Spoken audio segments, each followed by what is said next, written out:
All right, again, welcome everyone. I said this is Smart Scholars Forum, and this forum was just put together to help people that are applying to graduate college in the US, basically, specifically. I was saying that the application season will soon start. You know that the application season starts in September for most schools in the US, and I believe so much in mentorship. It is very important that we know the right materials to submit, and not only the right materials to submit, but how to craft a very compelling material. And so this is why we put this together at this time to help people, our friends and colleagues that are desiring to apply for a graduate studies in the US. Not welcome us to this webinar. Progress. Thank you for joining the meeting. Today is the fourth section we are having, and we'll be having a session on writing an outstanding academic CV. Yeah, if you're going for a master's degree in the US, if you're going for a PhD in the US, what you need is an academic CV. And most people confuse this with a resume, a job resume. And some people after leaving school, they go into companies and organizations and they have a job profile. And you see that they are a project manager here, they are supervisor here. Of course, those things are very important in our career, but sometimes they do not really count as an academic CV. If you're applying to a school in the US, what you need is an academic CV. Yeah, you need something to show that you're very passionate about research. You need something to show that you are good to go. You need something to show that you are a scholar, you're a researcher. And that's why we need to know how to write an academic CV. That's why we have this first session today. This session today is on writing an outstanding academic CV or resume. And I really believe that we're going to be loaded today because the person we have here today is actually a scholar. Yeah, he's a student. Let me see prospect. He's a student actually of Montana State University in the US, and I know that he has prepared so much for us this evening. So please, I want us to welcome, without any further ado, to take the virtual mic, Believe Silas, as he takes us through writing a compelling and outstanding academic CV. My brother, welcome. Thank you for honoring our invitation. Thank you. Thank you very much, Victor. Hello guys. It's really one here. I hope you guys can hear me clearly. Victor, I hope my audio is very clear. Yeah, I can hear you clearly, I believe. Yeah.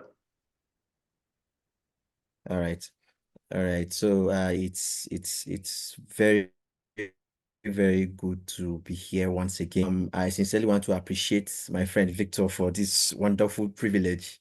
No, it's something we've always looked forward to because we actually had to go through this process. And then I know that some of us may or might have, experiences about how to submit application materials, what to do and what not to do. But as time goes on, you continue to learn every day. You keep learning on the process. I also want to believe that even myself, I'm still learning on the process. So it's really a good thing to be here, and I'm really excited. So I'll just go straight into this section, and then let me share my screen quickly so that we can proceed from there. All right.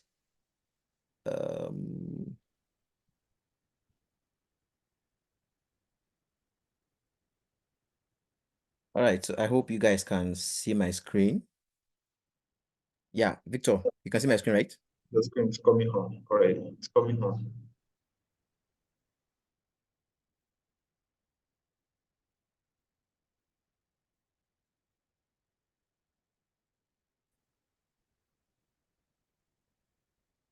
Oh yeah, yes.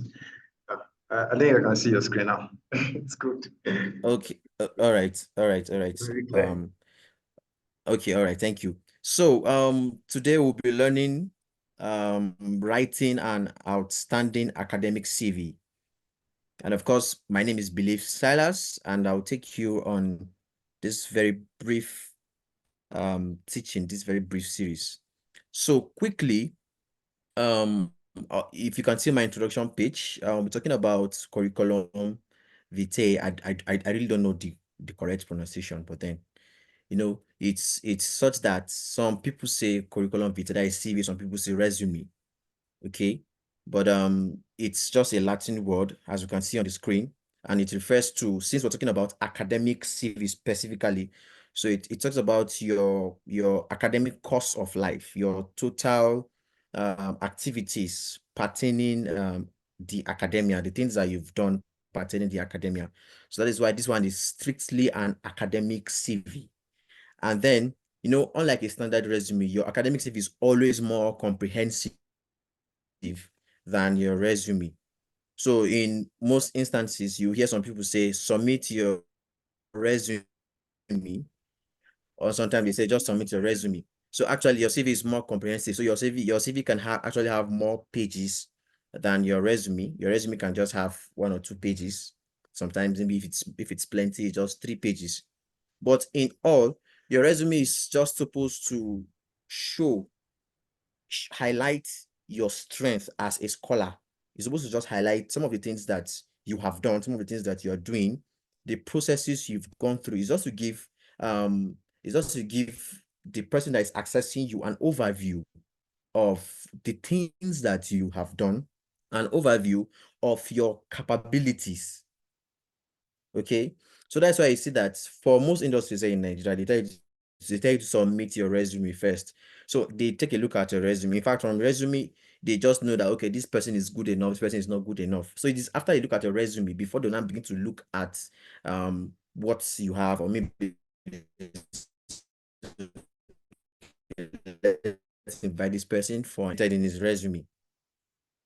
So typically your CV or your resume is one important document that you're going to be needing for your journey to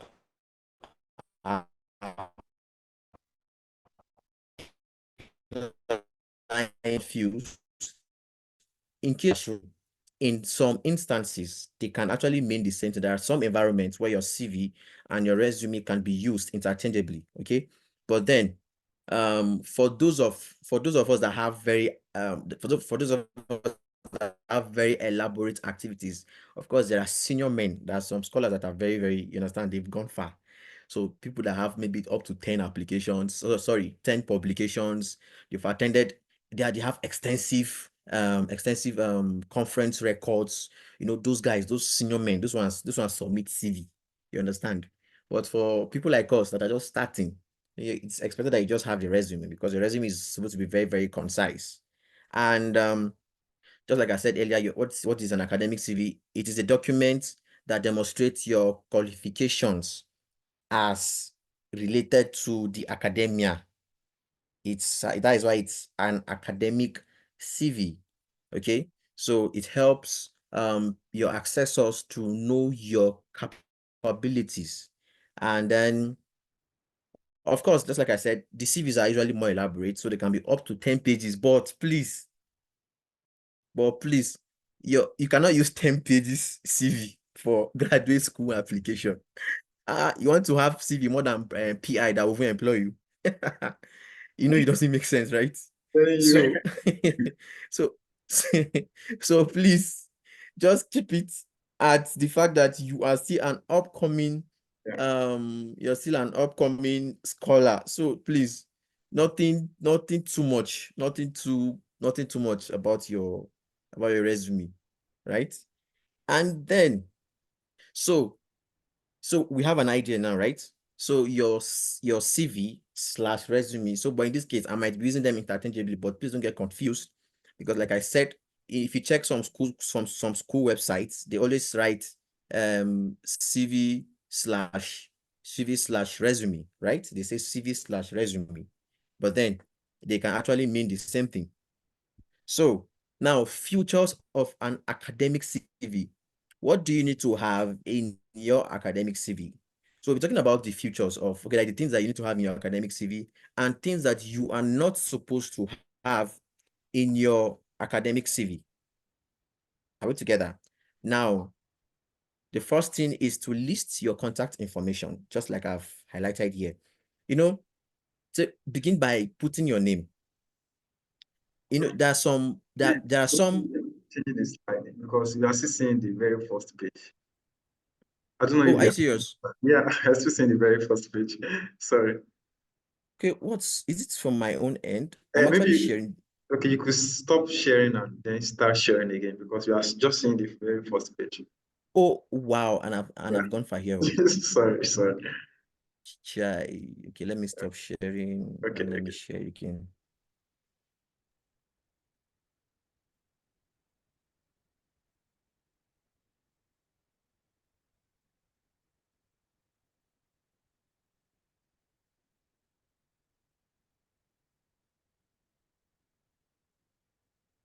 Okay, you can try moving now. Let me see if it's going to move. Oh yeah, good, Okay. perfect, perfect. Can you guys see this page now? Yeah. Thank you. Okay, I think I'll just remove it from the slideshow so that I will not have. Let me Oh, see if okay, it's going to work out. okay, Yeah. okay. So features of an academic CV. So the first thing you want to have on your academic CV, the first thing that has to be very, very visible on your academic CV is your name. Your name should appear first on your academic CV. Sorry, after this, I'm going to show us samples. I have two very good samples for us to look at.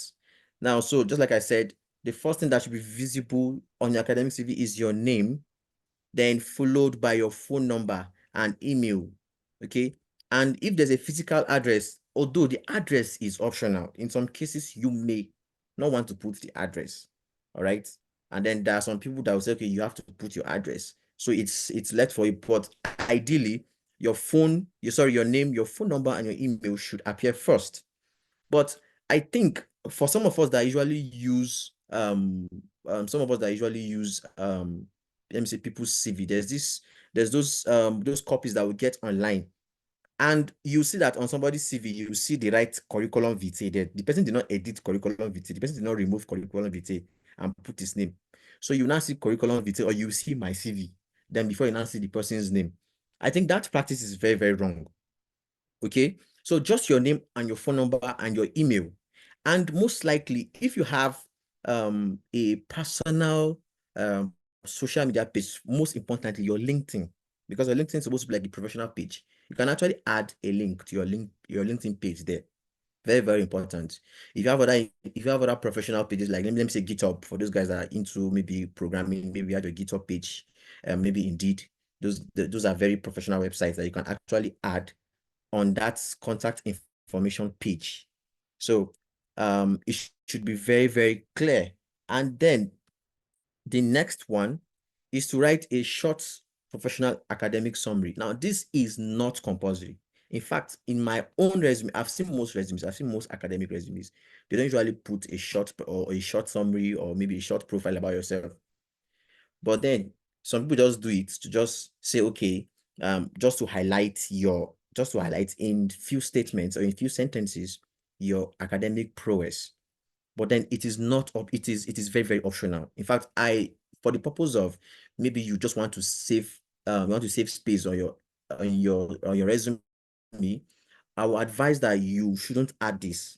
But then for the purpose of if you want to add it, you can go ahead and add it. I hope you guys can see my screen. Victor.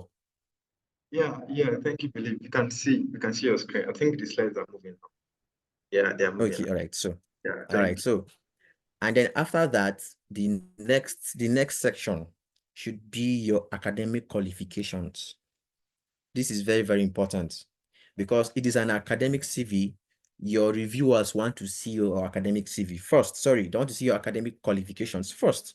Some of us make the mistake of putting your academic qualification maybe in one of those sections, maybe in the second page of your CV, or you can put it down, down, down, down.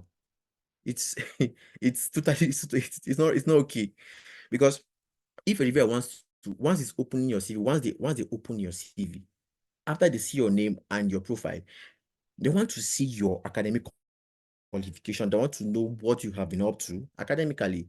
So it is best you start highlighting in this section. You highlight where you are currently, or maybe where you finished. So obviously, bachelor's degree. So your bachelor's degree should come first, because you should highlight anything you're highlighting in your resume should start from the recent ones. Yes, please start from what is recent and then go to what is outdated or what has happened before. So if you just finished your BSc, it is expected that your BSc should be up. So you write your bachelor's degree, and then you mention your CGPA is very, very important. Unless, of course, in some cases where you know that your CGPA might, maybe it doesn't really look good and you feel like it might hamper your chances, then that's why you can remove that out. But it is always nice that you add your CGPA. In this same session, you can actually highlight maybe your seminar and your research work. Your thesis, you can maybe just highlight your thesis and maybe one or two courses that you took that were very, very, very relevant. And make sure that this is your academic qualification. As you're writing them, you're tailoring it to whatever it is you're applying for. So that is why it is very, very important. But please don't go and add your secondary school. Don't add your secondary school. Don't add your primary school. Please, they don't need it. Your BSc qualification is enough. If you have ND, you can add ND. If you have HND, you can add your HND. If you have maybe anything post secondary school, that's what you should put in that particular session. We don't want to see your secondary school result. We don't want to see your WAEC result. We don't want to see your NECO result. Please, it's not important.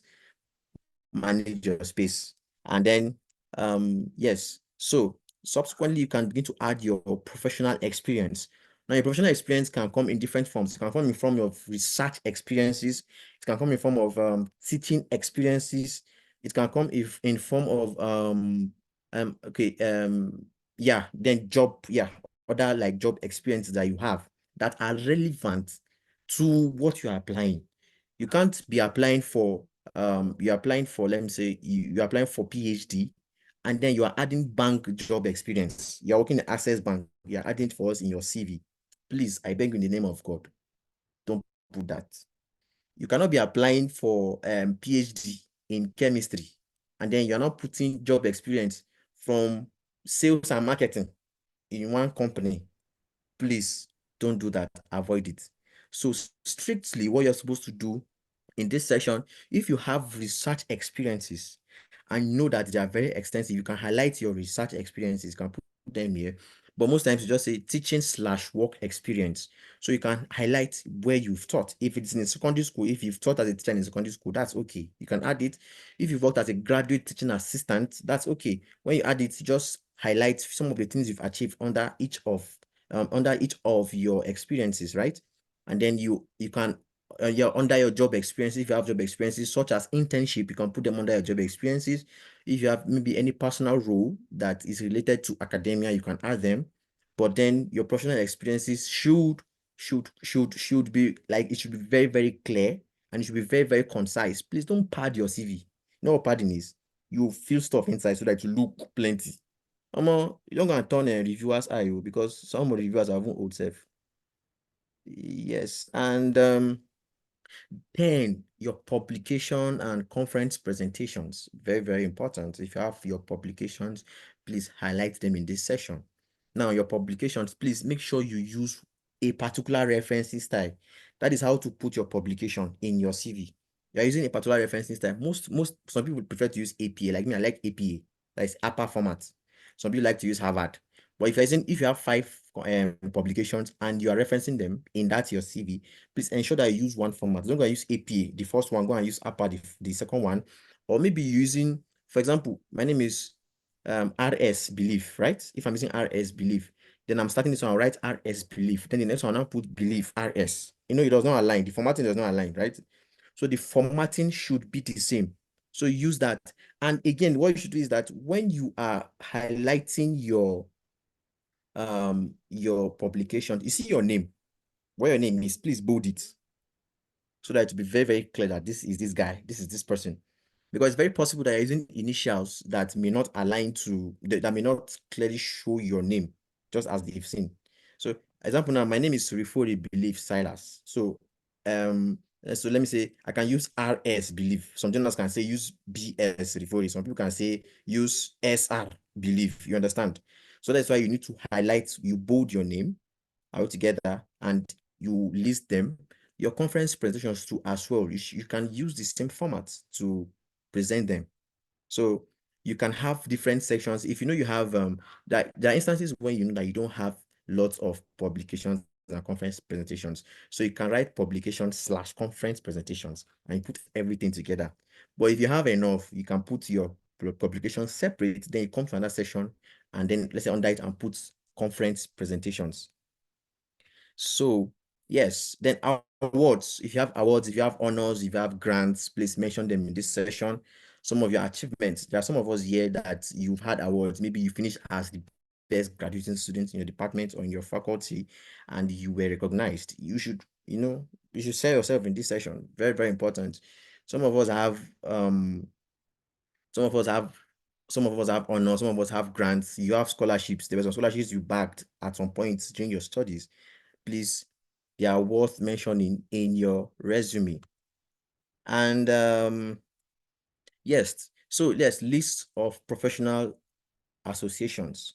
Some of us are members of one or two bodies. You're a member of Chemical Society of Nigeria. You're a member of Royal Chemistry Society of Nigeria. Sorry, I'm using chemistry. But of course, there are some bodies that have very strong affiliations to the academia. And if you're a member of any of these bodies, please don't hesitate to highlight them. If you have any specific role, if you have any specific activity that you do in this body, please also highlight them. It's possible that you are a member of so association and you are the president. Okay, so when you list it, you highlight under it that, okay, this is exactly what you are doing in this particular body. And then yes, your skills, you should highlight your skills. The soft skills, your hard skills, you need to highlight them. If you have any technical skills, if you have any programming skills, you need to highlight them. It's possible that you can also have language skills. So under your language skills, you can be GRE, and then you have this score. You can add GRE maybe under your hard skills. Okay. But please list the skills. And when you're listing your skills, there are some skills that you should not add. I don't understand. I don't know if you understand. Because example, you are under your maybe hobbies. Maybe you want to decide that you want to add hobbies. And then you're not adding cooking. You're adding cooking. You're adding playing football. No, it's nice, but I don't feel like it shows anything related to you as a scholar. So make sure you add skills that are very, very relevant skills. In some CVs, you see that they write relevant skills. And then, yes, and then lastly, after all of this, you proofread. Make sure you proofread your CV for spelling, grammar. See, when you're proofreading, make sure that you give your CV to somebody else to help you review. Yes, after you've finished your CV, send to like 2 or 3 persons to help you proofread. Because there are some errors. There are some errors that would actually, you would overlook them, you will not see them. And in some cases, you should even read them out loud. Like read them, and then I think I do that a lot. Even when I was writing my SOP, there are times where I needed to just do some adjustment in my SOP, and I wouldn't be able to send it to somebody to help me proofread. So I just sit in my room alone, and then I start reading them out loud. I'll start reading them out loud. And as you're reading them, you'll be hearing some errors. You'll be seeing some spelling errors. You'll be seeing some grammatical errors that you should effect ASAP. But please, you don't want to have grammatical errors in your resume for whatsoever reason. And then all right, yes, so additionally, you can create an additional section for voluntary activities. For if you have very good voluntary activities too, please, you should create a section, add your voluntary activities. And then you can also create additional references. Some people like to put references in their resume. For me, for academic for graduate application, already there's a section where you're going to put your record your referee's email address, and so they'll send them an email address, and then they'll ask them to write a report about you, right? So there's no need for you to start putting section for referees. Yeah, like seriously, there's actually no need for you to do that. Just put what you need to put. They already have a section in that system. But unless the department specify, unless there's a specification that you should add that specific thing, that is when you should add it. Okay. And then please, your CV should follow the same formatting. Don't use, maybe there are different kinds of bullets. There's 1, 2, 3 bullets. There's arrow bullet. Some people use arrow bullet up, you use 1, 2, 3 bullet down, you use ABCD bullets. In the middle, you use dot bullets. That's very, very it doesn't make sense. So make sure you use a very good formatting, and make sure all your formatting are the same. So you can use Times New Roman, you can use Calibri, you can use Arial fonts for your work. But there's some people that say, okay, use let's say use Arial for the headers, then use Times New Roman for the normal write-up. Me, I would advise to use the same, just so that you won't go and make mistake. Please use the same fonts for everything you write in your CV, just to be cautious. Yeah. But if you know you are going to be very, very careful, then you can try to write the headers, use Calibri, and then you use Times New Roman for other aspects. And then your font size, 11, 12, that's okay. Yes, size 11, font size 11, font size 12 is okay. Either of these two. But your name on the first page of your resume it has to be bigger. Yes, you could use maybe size 14 or size 16, but let it not be too big. Some of us use very large. In fact, I think one of my first CV, it was like very large, maybe it was like size 32. So I had to now reduce it. And then single line spacing is okay. Single line spacing is okay. Yeah. And then yes, you can actually add links to projects. That link thing, but okay, let me say this. Your resume, but you need to package it very well. It's about packaging. I think credit school is just about packaging. It's just how you package your materials. I think at some point when I was in my CV, I told Victor one time, I said, bro, me, I want to add links. So because we had conferences, we did some conference presentations. That was last year, around October, November, and they were not out online. So I said, okay. So I created links. I created links to the acceptance documents they sent to us from the conferences, and then I created link and I added them to the. You understand? It's packaging. It's just packaging, and then to some people this may not make sense. But you see projects, for example, now people that are going more into, let's say, a computer, yes, computer programming. You have projects in your GitHub that you've uploaded. So all those links, you need to put them in your CV. You can create a section for projects, ongoing projects, or you understand. You put links and make sure your links are very fine. They should be arranged. Don't go and put. There's how you can modify links, right? You can use Google. Yeah, you can use your Google Docs to modify your link. I don't know how to do that on Microsoft Word actually, but I can modify links using Google Docs. So you can modify your links, make them look nice, you package them and put them in your CV. Look for one section, arrange them here. So once they look at those links, they click on them, they see your project and they say, this guy knows what he's doing. You understand? It adds credibility to your work. And then, yes, always save your academic CV in PDF. I don't know why you save your CV using Microsoft Word. See, Word can scatter. As you're putting them in the system now like this, it may look good on your system, but you see that same document, now remove it and transfer it to another system. It may scatter. Some people are using Word 2013, some people are using Word 2016, some people are using Word 2007. You understand? You can imagine how you're using one outdated word like that. You can even remove your document and put in one different word. And you see that all the words inside will join together. Everything will join together. So that's how crazy Word can be. So that's why you should always put your work in PDF. Always save your academic CV in PDF. So it's going to help you. Then quickly, common CV mistakes. Yeah. So let's just address this quickly. They're very, very brief. I'll just say, okay, number one, wrong contact information. Some people even put wrong. You write your email, you spell your email wrongly. You write it wrongly. I really don't know how that's possible. You even spell your name wrongly. It's very possible. Wrong contact information, you even put wrong phone number. Or you can even put phone number and then you now put a different country code. You are in Nigeria, your phone number starts with 081, but in front of your number we're seeing +1. How is that possible? It doesn't make sense. And then number two, poor job descriptions. Just like I said, you actually don't need to. Okay, your poor job descriptions, right? Let's say, for example, if I've worked as a graduate teaching assistant, you understand, in, let me say, Kaduna State University. So when I'm listing my job descriptions, I say, okay, I was able to teach over, you understand, I was able to teach 50 students. Let's say I taught them analytical chemistry and organic chemistry. Okay. Now that 50 students means that I've added quantity to my description. That makes it good. That makes it better. Instead of saying I taught analytical chemistry and organic chemistry.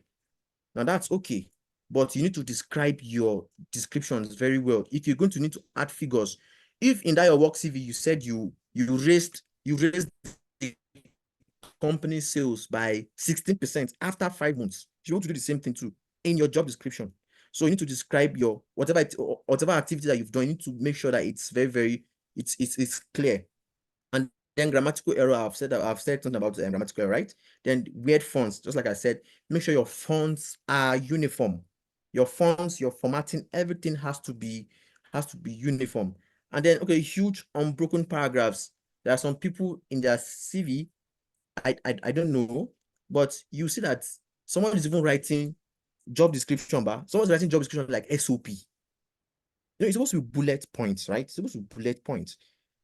I did this. Each bullet. Don't worry, I will show you. I'll show you a sample. I'll show you a good CV sample. But please don't go and write a statement. You're gonna write one long statement. In fact, somebody even write it as long as half page. You're supposed to write bullet points, but you are writing very long stuff as your job description. Please don't do that in your CV. And then long CV. You see, this CV length issue is subject to debate. At some point I was asking Victor last year, how many pages does CV? I did my CV 4 pages. Then I saw it was plenty. I said, let me reduce it. So I now reduce it. Then go to 3 pages. So I sent it out to review, and then somebody said, please, I should make my CV 2 pages. I said, what will I remove in this CV? Everything in my CV looks good. I need everything to be there. So in some instances, some people tell that your CV, but actually your resume is not supposed to be more than 2 pages. That is the standard. Like in the real sense, it's not supposed to be 2 pages. But whatever, for whatever reason that will make your CV to be more than 2 pages, make sure it is one very good thing in your CV. Don't go and be explaining rubbish for us. And then your CV is now up to 3-4 pages. And the thing that is in your 3rd and 4th pages are just meow details. Please. So if your CV is going to be up, I think there was a guy I heard that he has up to 30 publications. If that guy's having up to 30 publications, how do you expect him to have 2-page CV? It's not possible. So that guy will have you have maybe up to 10. But then the content of the CV are very rich and they are mighty. You understand? So please always emphasize content. I'm sorry, quality over quantity. Are we together? And then, yes, okay, explaining your gaps in experience. Okay, I think let me explain this point. It's very possible that maybe you finish school. Let's say in your CV, you finished school in 2016. And then between 2016 and 2020, there's nothing in your CV that shows that you were doing something during that period. And then the next thing we're seeing is that you were a graduate assistant in 2021. Do you understand? So between 2016 and 2021, what were you doing? What exactly were you doing? There's nothing that's showing that you were carrying out voluntary jobs within that period. So because there's no voluntary experiences in your CV, you did not do any private activity in your CV. So that doesn't look good. That doesn't look good. So make sure that you bridge gaps. You bridge gaps in your CV. And then lying about work experience. People lie. Hey, Nigerians, please don't lie in your CV. I beg you in the name of God. I think I heard of I think was it last year? I heard that there was one particular student that got an offer in the US. Yeah. Is it chemical engineering? And he said he could do programming. He could do some, is it R, Python and R, those things, and statistical analysis. And when he went there, they gave him a work to do, and then he couldn't do it. I don't know how they ended, but I think maybe they terminated his offer. I don't know what happened in the end. We've seen people that said that they can do molecular docking. They understand molecular docking very well. And then they not attach it to a PI that doesn't have time to teach you molecular. He wants you to just use that one that I know. Analyze this one for me. But then you cannot do anything. You see, it will not kill you. Be honest with whatever qualification you have, and be plain about it, be smart about it, and you'll be good. All right. Just like I say, mention your achievements. Very, very important. to mention your achievement, and then too much details about your older roles. What are you doing currently? You understand? You should try to make sure you show gaps in your CV. And then this, yeah, yes. So, and then please stop using complex jargons. It's, let me say, for example, for some of us that have this industrial, maybe we have industrial experiences. Okay, maybe there's something that they call I'm trying to think of something. But in industry, there are some words that they use that we don't usually use them in the academia. There are some big words that we use. So you cannot say that you carried out so activity, and then you now use one company jargon, one company word, something that is just peculiar to that particular company, and put it in your CV. The person reviewing your CV will not know, because he has never worked in that same industry. So use relatable words. Okay. And then adding private social media handles. It's okay if you add LinkedIn, that's fine. But if your Facebook page will not point your reviewers to any academic activity, please don't add your Facebook page, don't add your Twitter. Some of you can add your Twitter page, and then when they open your Twitter, it's just banters. They see you dragging, you are dragging people collecting 20 million, dragging so please don't go and do anything don't add anything private. If it's private, please don't put it there. But if it's going to point them, like if you have a YouTube page where you teach academic content, that's fine. You can add it as, that's your profile. And then unprofessional email addresses, sexymama@123.com, please avoid it. It's best to use your name. Your name and your surname is fine. If you can add numbers, that's okay, but please avoid unprofessional email addresses. It's very, very wrong. Incorrect role, order list. Just like I said, make sure you start from the recent experiences down to the older ones. And then there's too much or not enough detail for rules.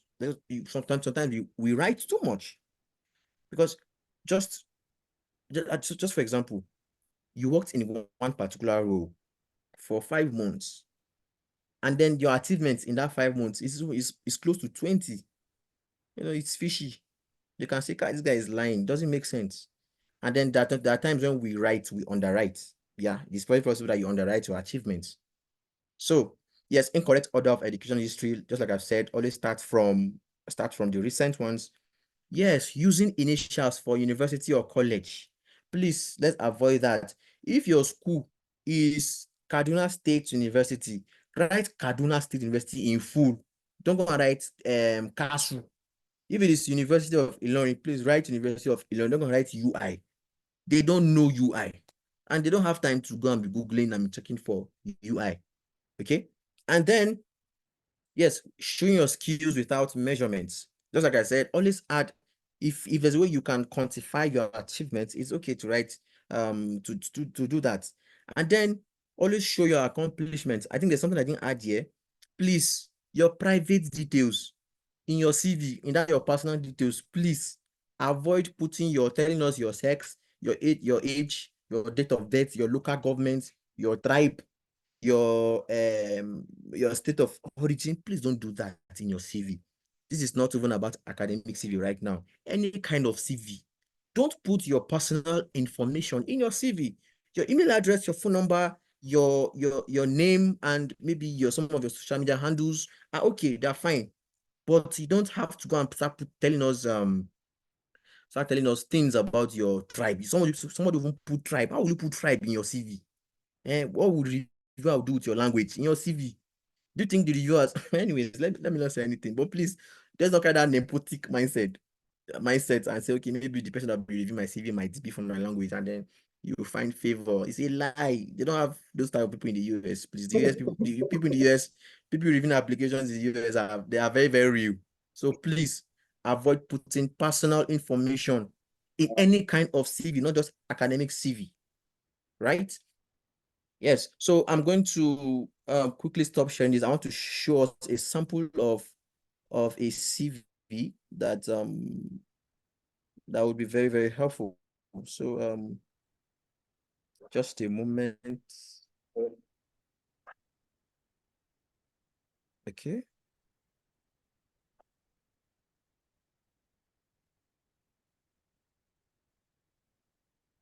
Yes. So can we see the CV? Yeah, very well. Now, this is somebody's CV. You can see his name. You can see his phone number. This is actually a student in the US already. You can see his email. You can see his LinkedIn handle, looking very precise, very nice. Look at it. Look at, I can see this CV. It looks very okay.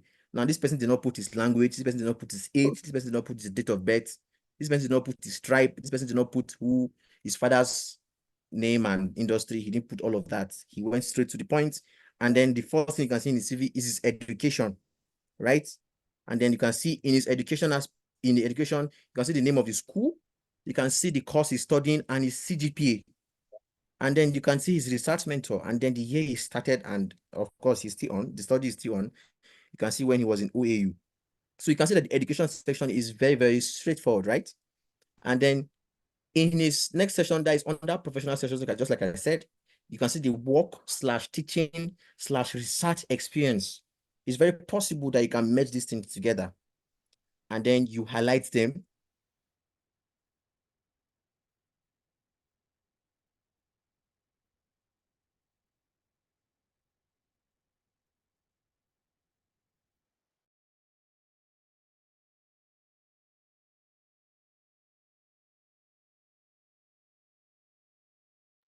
So please, can we still hear him? No, Okay. sir, we cannot. No, sir. No, Oh, sir. sorry. I guess we lost Believe. Believe, we can't hear you again. Sorry about that. I think he's going to probably leave the meeting and join again. But what he's trying to show us now is a template of academic CV. So I hope that you've been learning a lot from the session. And so we see that it's very important that we have some very detailed information on our CV, the education, the publication and research that we have, the awards that we have. I was privileged to review some application, and I was seeing some funny stuff. And the thing is that if you're a reviewer and you're reviewing a lot of applications, there are some things that turn off for you. Like when you see this thing, you're just going to nah. Because the thing is, most of these graduate schools, they receive quite a number of applications each year, and they're just looking for something to scrap your application. So imagine I'm seeing your CV, I'm seeing a very big picture of yourself, very suit, and like, oh, interesting. So there are some key things in the CV that when you see it as a reviewer, it's actually a turn off. And so I think those are some of the things he has been trying to highlight for us. Okay, Believe, I think you're back. Sorry, we lost you at the prompt. Hear me? Yeah, we can hear you now. You're welcome, my brother. Please, I'm sorry. I don't know what happened though. I don't know what happened. It's Nigerian factor now. I beg, maybe I should do come up for Sorry. Yes, okay. So let me go back to my sharing. All right, thank you. Yes, can you see the screen? Yeah, we can see it. All right. Sorry, you cannot see my face clearly. The weather is actually dark. It's about to rain here. Just a month to go. All right. So then, and then you have publications. You have the publication section. You have scholarly affiliations. You have leadership experiences. You have achievements, and yes, I think it's about 2.5 pages, right? Yeah, just 2.5 pages. No, that's very concise. Okay, this is my own CV. Yes.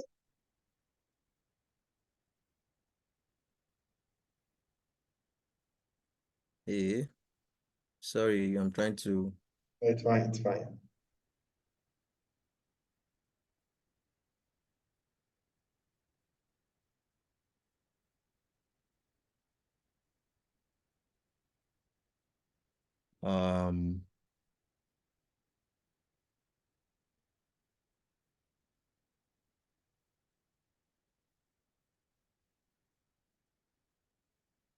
Okay, yeah.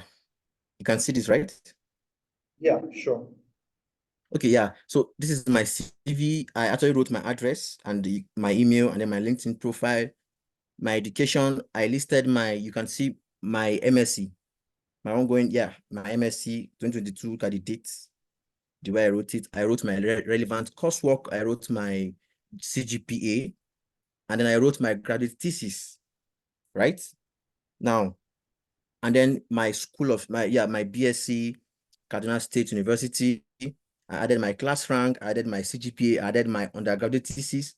I haven't added my undergraduate seminar, I added my relevant coursework. In my relevant coursework, you can see I added material science, analytical chemistry, organic chemistry. You can see the way I arranged them under my education section. I didn't write summary. I didn't write any summary role. As I said, that summary is not always, or maybe is it objectives or all those things. Those things are not necessary. Actually, just go straight to the point. And then under this section, I added my teaching / research experience. So, and I actually highlighted them as, starting from the recent ones down to the most, down to the old ones. You can see I added this is my research during my MSc, and I even wrote my supervisor's name and the date.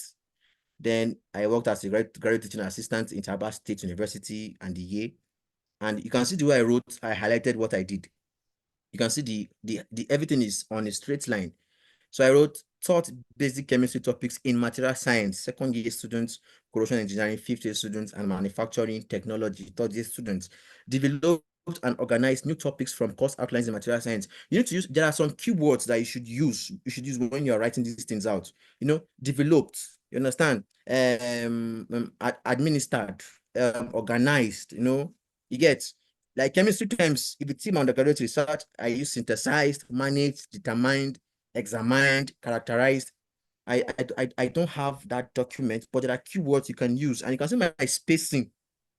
You can see that my spacing, everything has to be uniform. And then this is my internship, Nigerian Breweries, and then I did that. Then I started with my conference presentations. Now I started with my conference presentations because they were more than my publications. You understand? So anything that makes you look okay should be first. You get it? And then you can see my name bolded, right? And you can see that my initials were looking different. You can see BS Rifori, you can see Rifori BS, you can see Belief SR. That's why it's necessary for you to bold everything. So these were my conference presentation, and these were the links. You can see the link I added. So these are the links I added, because since we didn't have the stuff were not online, so I added. I'm just seeing the paper I worked on together. I can see my name too. Yeah. You can see myself and Victor worked on how many papers. I think I was 2 or 3. Yes, conference, and look at the publications too. Yeah. You can see his name too. See my name. Yes, you can see the first one, the second one. Yeah. Okay, and yes, and the fourth one. Yeah, just collaboration. Myself and Victor, we had very extensive collaborations from 2022. Yeah, up to now. In fact, you can see this first publication. I don't know when these people will be online, Victor. I'm tired. Yeah, and then you can see I wrote publication / book. So I added the book I was writing. It's still in progress. So I added this, and then I added a link. This is the official invite, because I actually got an official invite to actually partner in writing this book. That's why I added that link, so that it will look more credible. Do you understand? So that's why I say you just have to be creative around your CV, and then my awards and honors. Yes, Oluwa Awards, and then some of the things I know I did. Then I added voluntary experiences, and then down to my relevant skills and certifications, and that was it. I didn't add referees, and I think my CV is precisely 3 pages. And then somebody said I should cut it down to 2 pages. I said, what will I remove? I said, oh. All right, so I think this brings us to the end of this particular section. So we'll be taking questions now. Wow, Thank you very much. Thank you so much, Billy, for this wonderful present. I told you guys, you are going to enjoy. It's my boss.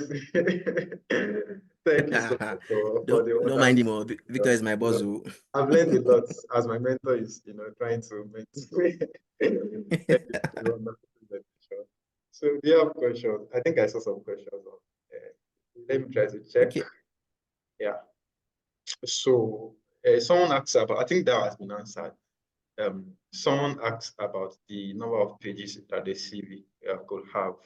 I think I saw the question on the page, but I think you already answered that. It's okay. Okay, let me just read the question out. It says, is there a specific number of Okay. pages for an academic CV? So can you just answer in just Yeah, like yeah. All right, just like I said before, ideally, your resume shouldn't be more than 2 pages. Ideally, it shouldn't be more than 2 pages. But then, if there's anything that will make you exceed 2 pages, make sure it is something that is adding genuine quality to your CV. If it is not genuine, please let it not exceed 3 pages. And then it's very possible that if, for example, now if you have so many publications, of course, your CV is going to exceed 2 pages. But those publications are very, very important. And also make sure that you always check your departmental website. Some departments, if you're applying to some US schools, some departments will specify that your CV should not exceed 2 pages. Your resume should not exceed 2. If they specify, then please let it not pass 2 pages. Okay. So I think it's just be flexible around the number of pages. Thank you so much for that. So someone said, if you have a manuscript ready for publication, but you have not sent it out, or you might have sent it out, but it's still under review, can you put it under a publication session? Okay. If they've sent it out, but it's under review, right? Yeah, they've sent it out. Okay, two questions. Okay. Between one, the first one they've sent out is under review, right? The second one, they've not even sent out, but you are preparing the manuscript. Okay. No, if they've sent it out, that means they've sent it out to a journal. There's a journal that they've sent it out to, right? Exactly. So Yeah. you can add it, you put the name of the authors and then the name of the journal you sent it out to, and at the end you can write in press. Get it? So in press means that it is still under processing, right? But if you've not sent it out, I don't know if you're going to send it out to a journal. I don't know. They cannot tell that you sent it out to this particular journal. So what I would advise you to do is that if you have more than 1 or 2, if you have like more than 2 of this type of projects going on, you've not sent them out, you can actually create a section for ongoing projects. You understand? Or you can say ongoing manuscripts or manuscripts in progress. And then you now write that you're working on this particular, you can just highlight the name of the authors and the name of the manuscript. And then you write in progress. You understand? If you want to add more information, who knows, you can decide to add a link and then a link to the manuscript just for more credibility.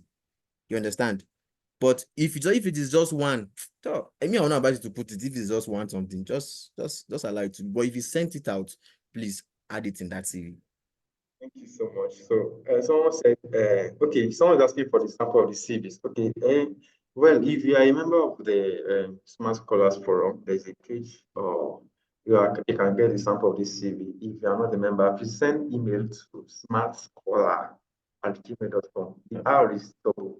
The last R is double. So if you send an email, a membership email to smartscholar@gmail.com, you're going to get a sample of the CV once you join the platform. So the last R is double.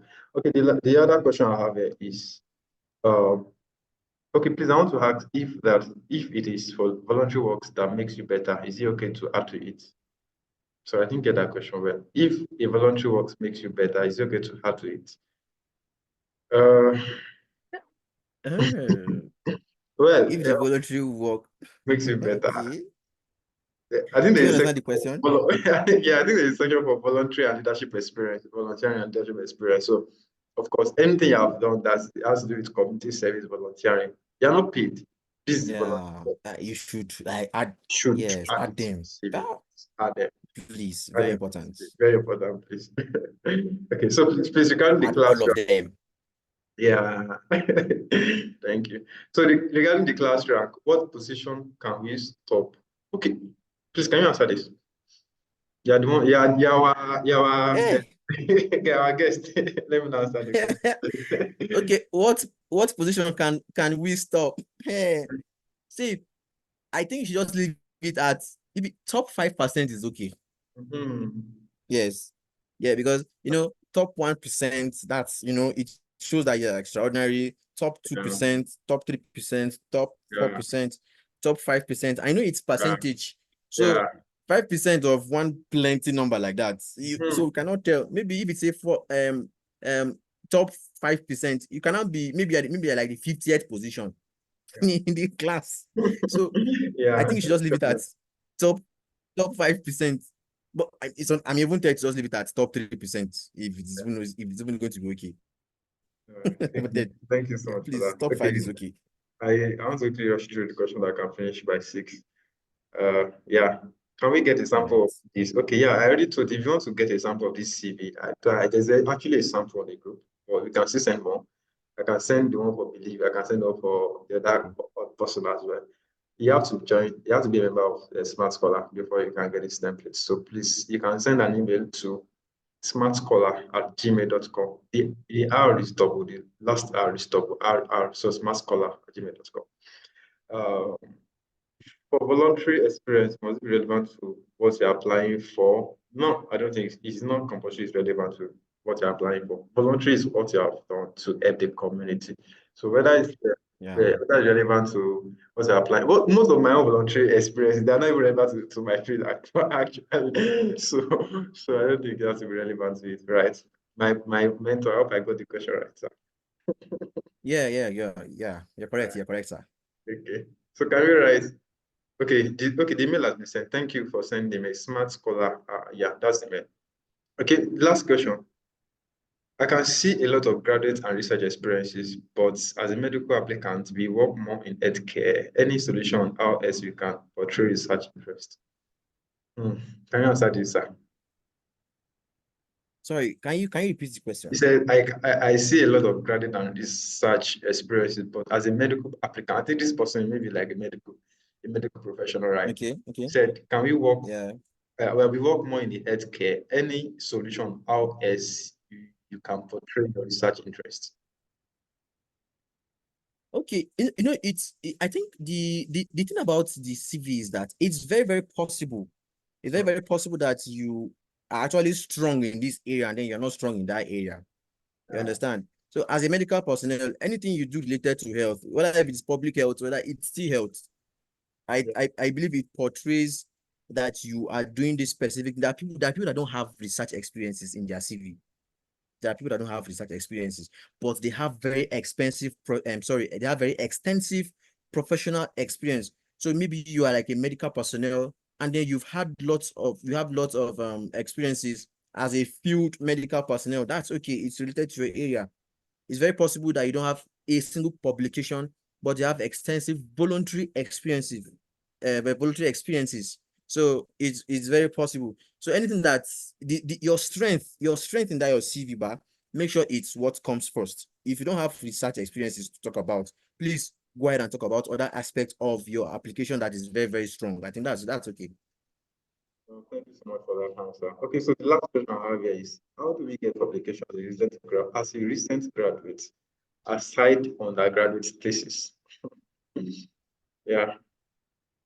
Okay, how do we get publications? Yeah, as a recent graduate, aside undergraduate thesis. Victor, Okay, let me answer it. Yeah, so actually, I believe so much in collaboration. Like I said, while my friend was presenting Believe, you notice that you guys have been together since 2022, right? Writing papers. Yeah, it's not easy. Application phase is a very demanding and stressful phase, I must tell you. You see, that paper that you submitted in 2022, it's not yet out. It's not out. But the good thing is that we're able to put that in our CV because we actually submitted. See, the thing is that sometimes you have the manuscript, you submit to a journal, they reject it. You submit to another journal, they reject it. So you have to keep submitting. But the good thing is that once you write manuscript and you submit to a journal, it can be in your CV that, and you list your name, like the order of your name, maybe the first author, second author, you list your name and you write the title of the journal you submitted to and the title of the paper. So many times, it actually counts as a publication. Do you understand? So if you're a recent graduate, I advise you to join communities where you can write. For Smart Scholar, there are people there now. They are working on 2 papers right now. Yeah, and I think the first paper is almost done. So just going to do a final touch and submit it. And the second paper is ongoing now. In fact, I think there are some guys there, engineering guys, that need your help for a paper on engineering, material engineering and material science, please. I'm going to send your contact. Yes, so we are here. Yeah, they are here. So I'm going to send your contact to them after they reach out to you, please. Thank you. All right, no Yeah, problem, no so problem. that's So the third. I These are the third okay, that are writing paper on that group. So please join community where you can write. For me, I was in Education USA. I met Believe in Education USA. In fact, yeah, it was this year I saw Believe physically. That was in March when we had an Education USA meeting, like for opportunity for program members in Abuja. That was the first time I saw Believe like face to face. I hadn't met him before. yeah, Okay, so the power of community and collaboration is very important in this process. So please, you don't even, the thing is that even if you are working at this sector, you do have to be in the lab before you write a paper. yeah, that's Yeah, true. you can write reviews, partner with your friends, Yeah, write reviews, submit. It's publication. Do you understand? yeah. So I think you're good to go. I don't know. Any last question, just like a bonus? Okay, I think we've answered. Okay, how do we get publication? I think I've answered that. Please partner with people, join communities, write papers together, submit your paper, even if they are rejecting your paper. This is in your CV. You have submitted this. Don't give up. Don't Don't give give up. up. Oh. Now don't give up. So But thank I think one of the Saturdays you guys be having a session for publications, right? yeah, exactly. They are going to be having a session Yeah, on this yeah, Saturday. right. So please don't miss any of this bootcamp. Don't miss any Saturday. We are going for a wedding. Go for one in the morning, right? By 5 p.m. Yeah. Be with your laptop or your phone and join. This is a very transformative phase of your life, actually. So let's do this Yeah, together. Yeah. sure. Thank you so much, Billy, for Uh, coming. We are really grateful. thank you guys for having me. Thank you for having me. Thank you for everything. We are very grateful to you. Yeah, and thank you everyone for joining the meeting this evening. I think Yeah, my man, Victor. yeah.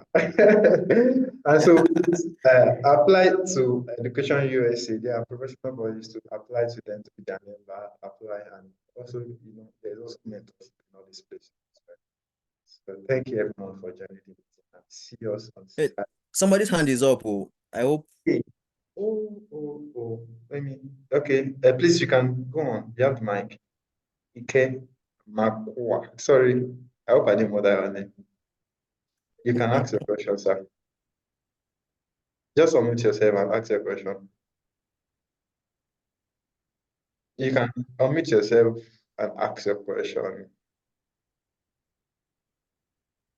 Okay, Okay, maybe they're yeah. not online. Okay, yeah. Can you hear me, sir? Yeah, we can hear you. Welcome. Yeah, I can hear you. Yes, thank you so much. Please, I have a challenge via that link of a thing. Like we've submitted, we've presented some abstracts. I mean, sorry, yeah, some abstracts in some conferences here in UNN, Best of Nigerians. And then the book of abstracts for those conferences are not online.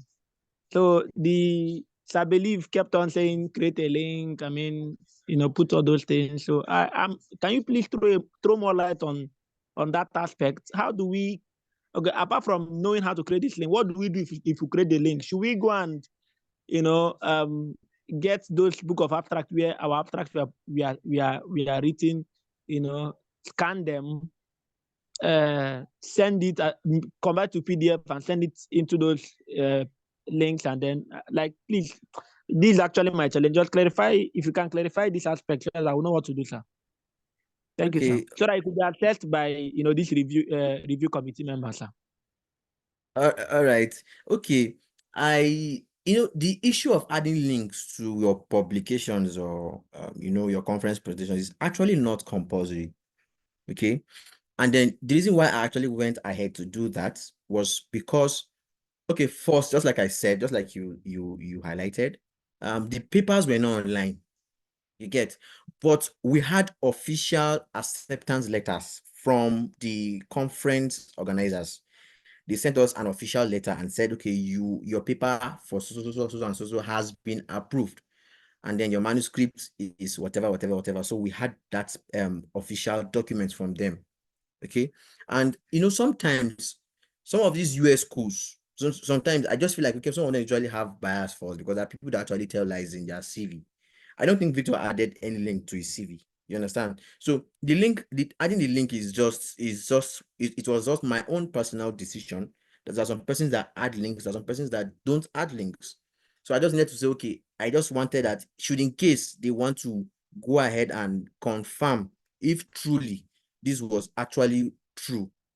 So what I did was that I sent the link, I sent those documents to my Google Drive, and then I copied the link, and then I added I pasted the link in my Google Docs. Then when you right click on that link, you see where you can modify the link. So I just clicked on that, and then I adjusted the link, and then I copied it, and then I added it to my CV. So when they click the link, when they click on the link, what they see is the official acceptance letter from the conference organizers. So that was a way of saying, okay, this is it. But then there was, if you have the if peradventure you have that particular paper online, that abstract online, you can actually do the same thing. Get the abstract and then send it to your drive, get the link, and then send it to your Google Docs, and then you modify and then add it to your, that's okay. But just like I said, it's not compulsory for you to add. If in fact, if you don't have, if it's not online, I don't have any documents to prove that that particular paper you've worked on it, you don't have to bother yourself. Just add it, just cite it, just reference it in that CV, and that's okay. Thank you so much, Believe. Thank you so much for your time. Really appreciate it. I know you're a very busy man.